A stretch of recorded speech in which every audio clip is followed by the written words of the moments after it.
I really don't believe the Florida state prosecution was serious. And another reason why I think they weren't serious is to allow all women's jury. Now, I think that it was just one Latino woman, the rest were white women. And women, if it were all men's jury or some men weren't there, the majority or even the minority, I believe they would have had a different verdict. You would have probably go down for the manslaughter.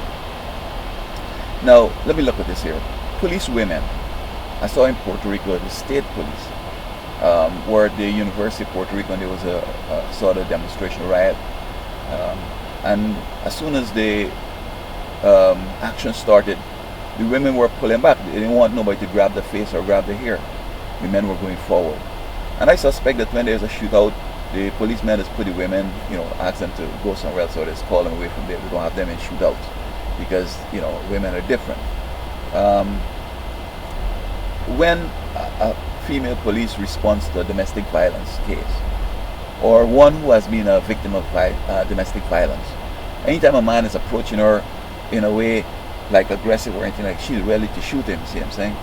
And when they come, or if it's a judge, they tend to weigh the evidence different, and you will have some problems right in there.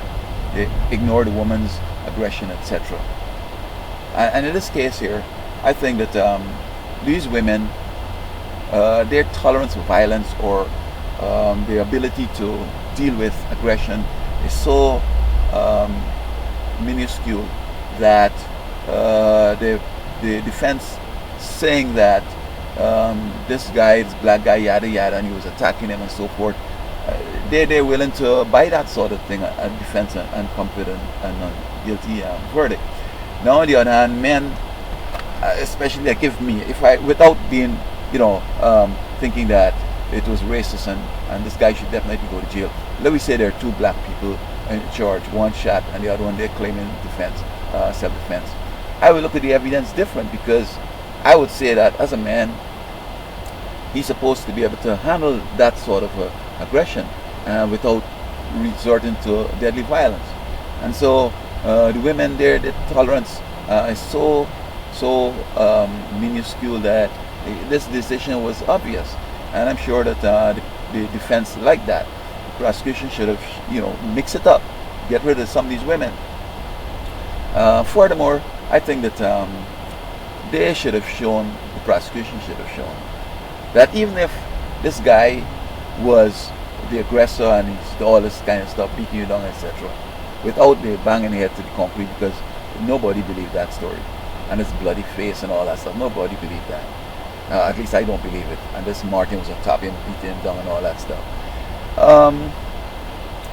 When there's a fist fight, when one resorts to violence, that's a different analysis you have to come with right here.